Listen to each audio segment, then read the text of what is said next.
So I can remember my father was up for parole in 2020 and they handed down the decision in 2021. And when that decision came down that they were not going to release my father on parole, I got several messages on social media from people saying, congratulations. And I was like, what are they talking about? They said, well, congratulations. They didn't let him out on parole. They didn't give him parole. And I said to the people, thank you. I appreciate your sentiment. But congratulations is someone who gets a job promotion, who has a amazing stroke of luck and gets a hole in one. They win the lottery. Congratulations is not an appropriate response when somebody who's destroyed so many lives is forced to stay in prison where they were sentenced to decades earlier. Because in the end, with all of this, nobody wins. Testimony continued today in the most notorious criminal trial in Richland County history. Dr. John Boyle is accused of killing his wife Noreen and burying her body in the basement of his new home in Erie, Pennsylvania. The 12-year-old son finally took the stand. As I heard a scream, I heard a thud. It was about this loud. We, the jury, find the defendant guilty. When I was 12 years old, my testimony sent my father to prison for murdering my mother. This podcast serves as a type of therapy and reconciliation for myself, and it is my hope that it helps anyone who has experienced deception, betrayal, and dark trauma. I'm Collier Landry, and this is Moving Past Murder.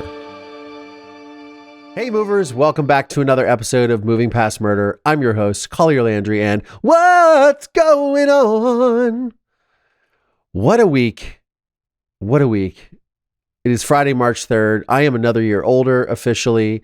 I had a wonderful birthday celebration on Tuesday, which is my birthday, February 28th. And to those of you that reached out and said, happy birthday, thank you so much. It was so kind of you. To those of you who have recently subscribed to my YouTube channel, because the whole thing just blew up last week. And thank you all for joining me on the program. I really appreciate it. I appreciate all the engagement with my content because, I've recently started talking about this Murdaugh case, which is now over. Well, sort of over, I suppose. But this whole podcast is devoted to exploring trauma and trauma recovery and moving past murder. And for me in particular, the murder of my mother by my father and how that impacted not only my life, but the lives of those around me. I made a film called A Murder in Mansfield, and I've been talking about these things for a very long time. And so for you guys to discover and engage with that content is really, really cool. I'm so glad people are enjoying the podcast. So as I started at the top of this, Alex Murdaugh has been convicted of the double murder of his wife, Maggie, and his son, Paul. And that happened yesterday, March 2nd. And today, this morning, he was sentenced by the judge to 2 consecutive life sentences for both the murders. As I will say, as I've always said, I know there are a lot of people that are very excited and very happy or joyful that there was a verdict that was reached that they felt was favorable to them and the conviction of Murdaugh. But as someone who has lived through the murder of his own mother and seen the impact of all of this, it is a very unfortunate situation all around. And I never want us to lose sight of that. It's a very unnecessary loss of life on so many levels with so many people. And, this all started with I feel like the first domino to really fall in all of this was the death of Mallory Beach and that boating accident that happened with Paul Murdaugh. And then his subsequent arrest / non-arrest and the way that his family was treated because of their 100 years in power down there in Walterboro, South Carolina, and in the Low Country.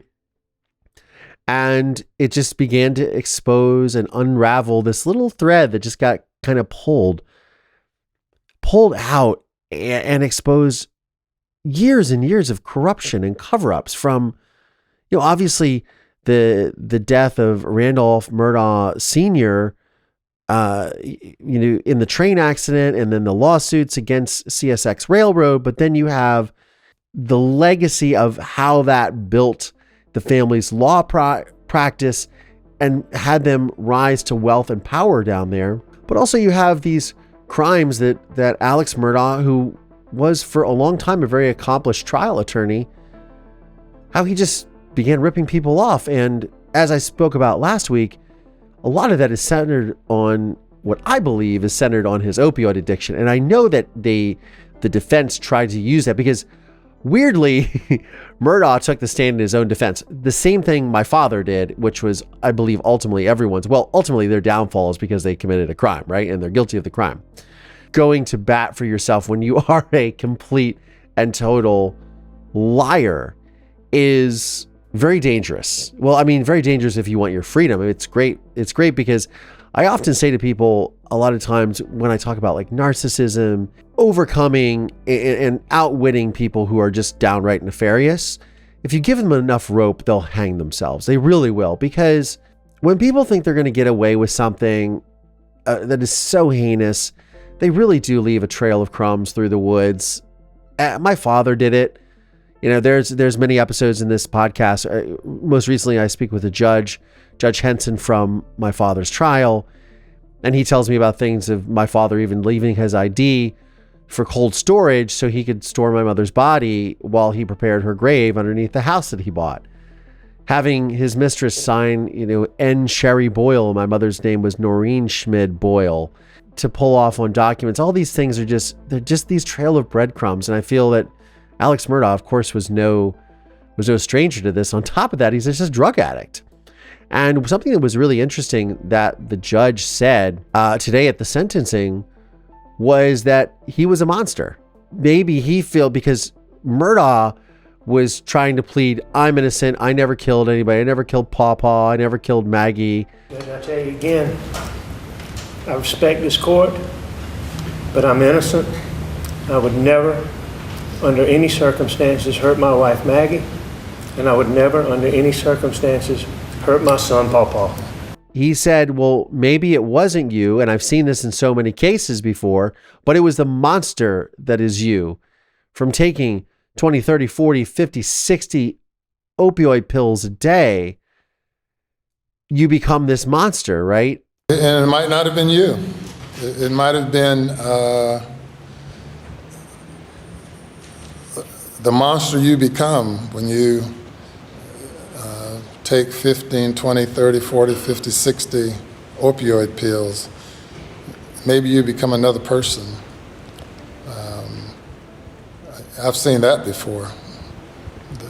The person standing before me was not the person who committed the crime, though it's the same individual.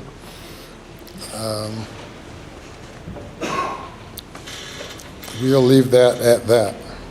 In talking about this case, just with friends and family, over the last several weeks, something somebody told me that I thought was really funny is they said this was the iPhone case, and I believe that this was the first major, prominent murder trial. I mean, I'm sure there's been plenty of other ones, but where they used phones to really track the scene of the crime, because unbeknownst to everyone, if your phone is off, it can still work.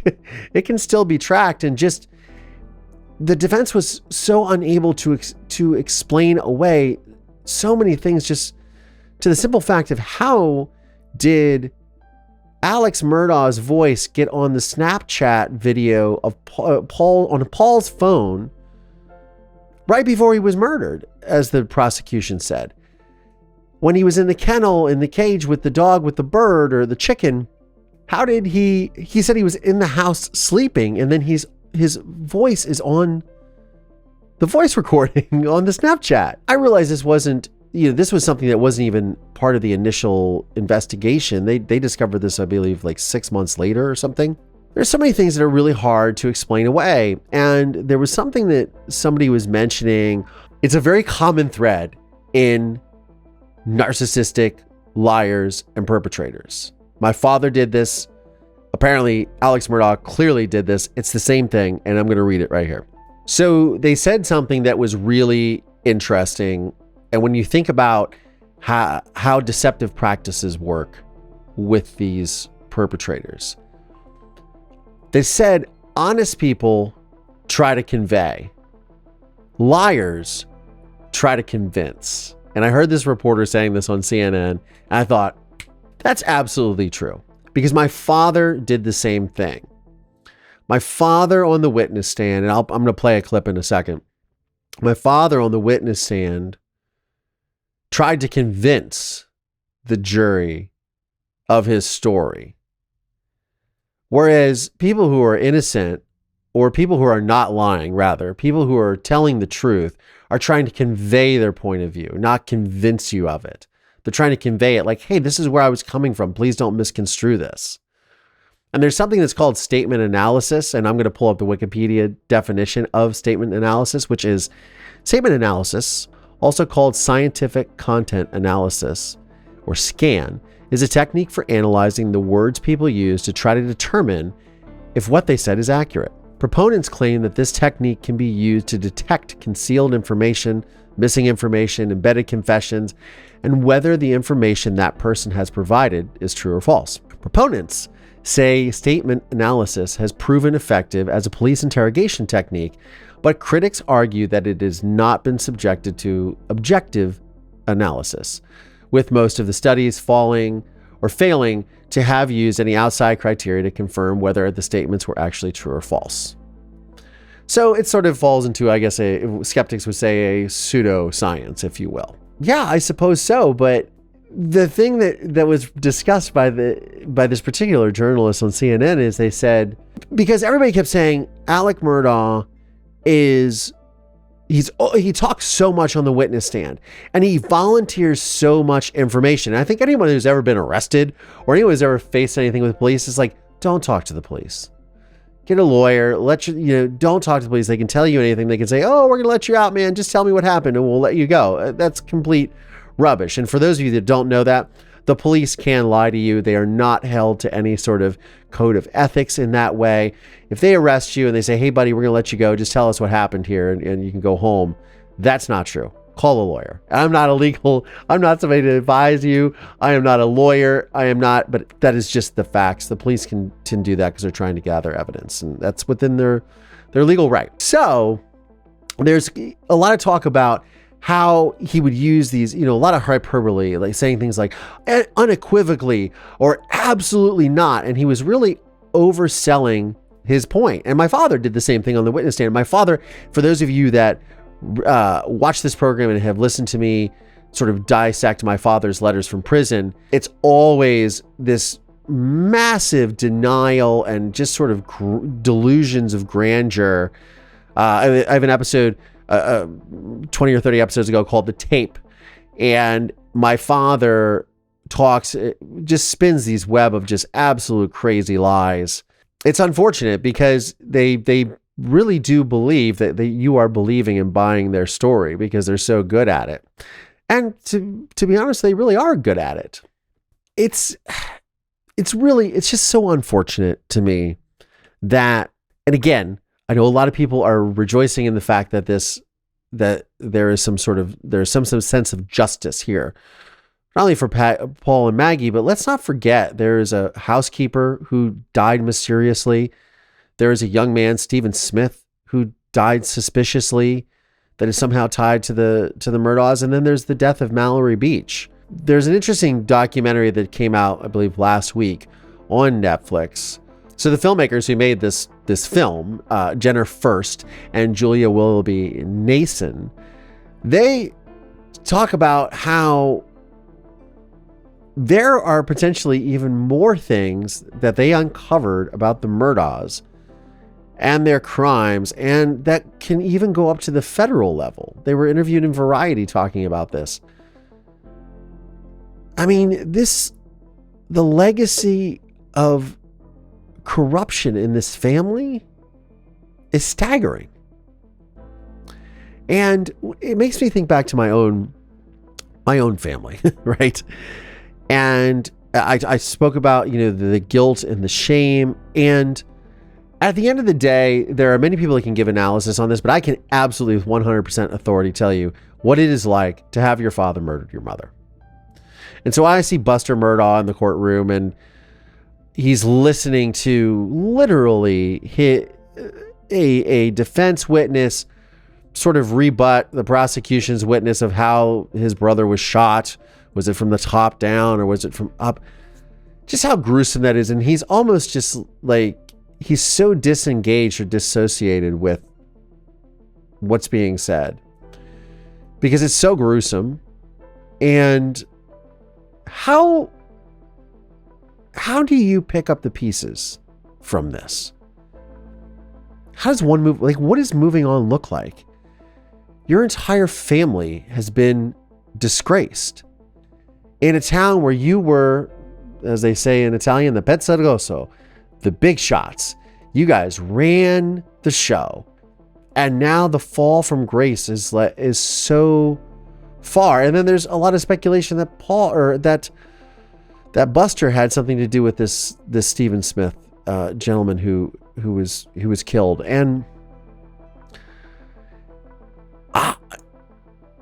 I can tell you that picking up the pieces is really difficult. And with my father, look, I testified against my father. I know my father murdered my mother. There's no doubt in my mind. And yeah, my father for years, and most famously in my film, has said no, and it's an accident, and this, that, and the other. I mean, the story always changes, right? The story has evolved over 3 decades, really. And because he never said at trial, hey, this was an accident. I pushed her. She hit her head. I didn't know what to do. I panicked. It was always deny. She got into a car at the end of the driveway, and she left, and mysteriously. And then she ends up dead underneath his house. So there, and then of course, for years and years and years, he's also floated conspiracy theories, police involvement, things like that. Somehow my involvement in it, whatever that might be, just absolute lunacy.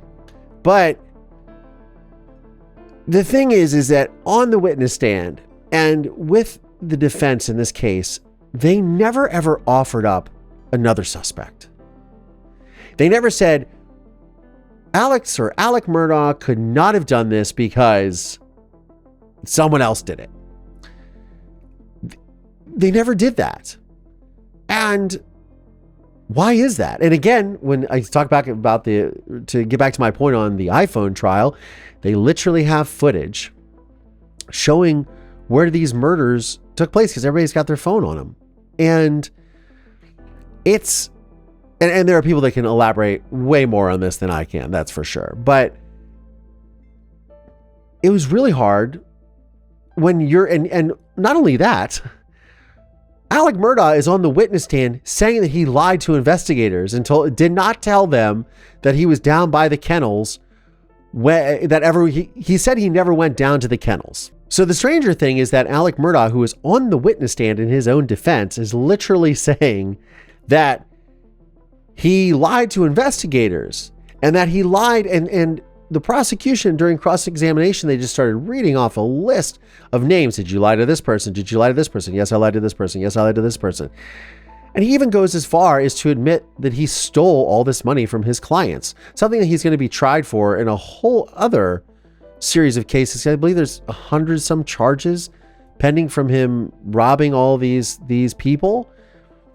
And he even talks about it and says, I felt really sorry for them. It's like, dude, what are you talking about? You robbed these people to fuel your addiction.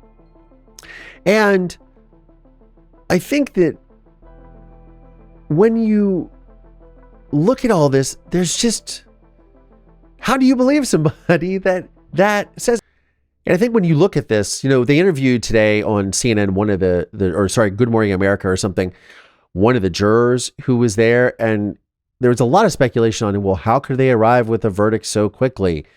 They were in the room for, he claims that they had a verdict within the first 45 minutes to an hour, and they only took 3 hours to deliberate. Now, apparently, if you're on a jury, you're supposed to go back through all of the evidence, but he said they were all convinced after 45 minutes to an hour of discussing all this that he was guilty.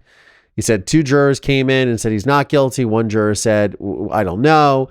And then they all came to the conclusion 45 minutes, an hour later, that he was in fact guilty. And then that was their verdict, right? It's very I mean, there are trial attorneys that are saying, oh, this is a miscarriage of justice, and how could they do this? They're supposed to actually review the documents and they weren't supposed to be discussing. And there was a juror yesterday before they went to deliberations that was excused on the day that because she was apparently buying eggs or something in a grocery store and was caught talking to someone. And literally on the last day,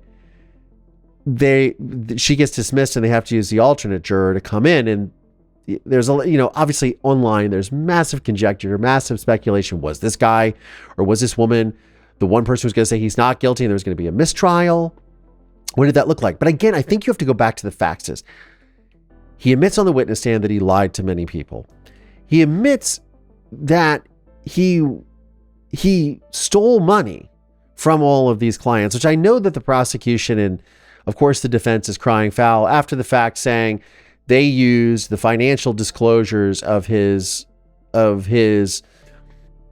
I know that the defense has been crying foul because they said that it shouldn't have been allowed by the prosecution, or shouldn't have been allowed in court, that all of these financial crimes and his mendacious behavior around all of this had anything to do with the murder charges. And probably not, but it also proves a history and a character of his deception. And he's admitting deception on the witness stand. He admitted that he stole that money. He's like, but I wasn't lying I'm not lying when I said I killed my wife and my son.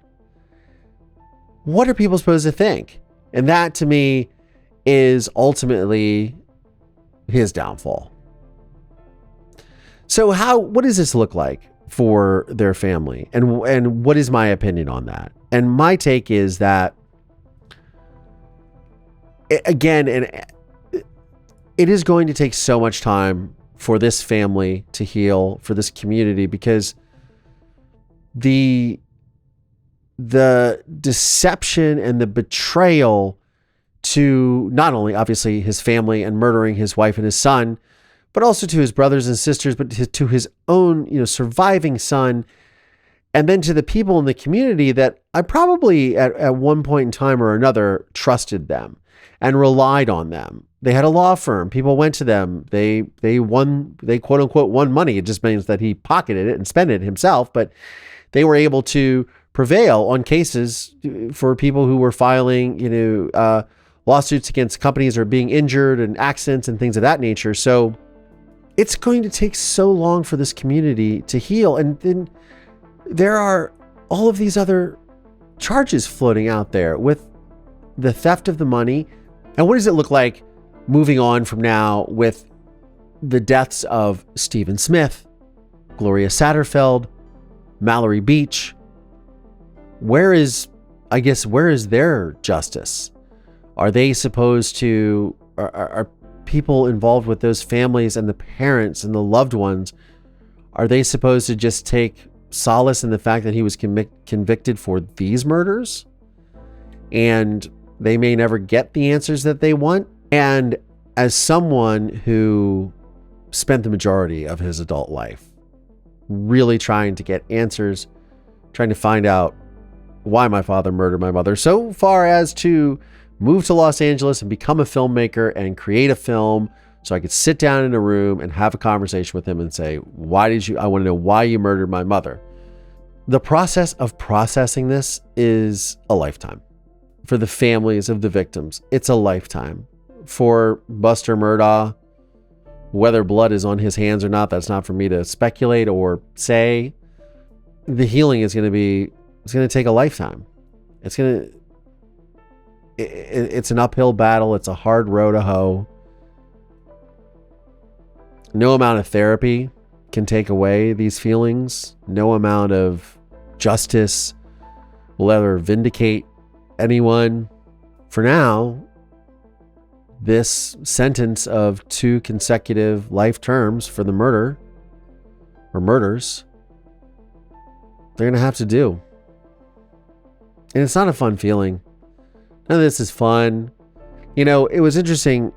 So I can remember my father was up for parole in 2020 and they handed down the decision in 2021. And when that decision came down that they were not going to release my father on parole, I got several messages on social media from people saying, congratulations. And I was like, what are they talking about? They said, well, congratulations. They didn't let him out on parole. They didn't give him parole. And I said to the people, I said, thank you. I appreciate your sentiment. But congratulations is someone who gets a job promotion, who has an amazing stroke of luck and gets a hole-in-one. They win the lottery. Congratulations is not an appropriate response when somebody who's destroyed so many lives is forced to stay in prison where they were sentenced to decades earlier. Because in the end, with all of this, nobody wins. Alex Murdaugh doesn't win. His family doesn't win. The families of the victims that have come before those in his family, they don't win. The victims of his financial crimes don't win. The community doesn't win. Nobody wins. And this is going to be something that the community is going to have to really move past. And as I said, it's a hard road to hoe, and I don't wish it on anybody. That's for sure. On that note, I'm Collier Landry, and this is Moving Past Murder. Thanks, y'all.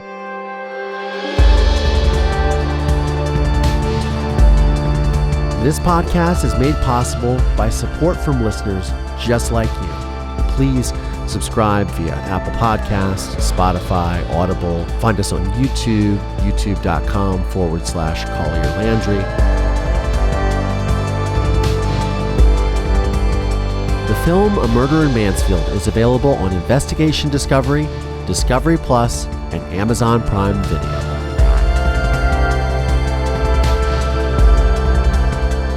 This podcast is a production of Don't Touch My Radio.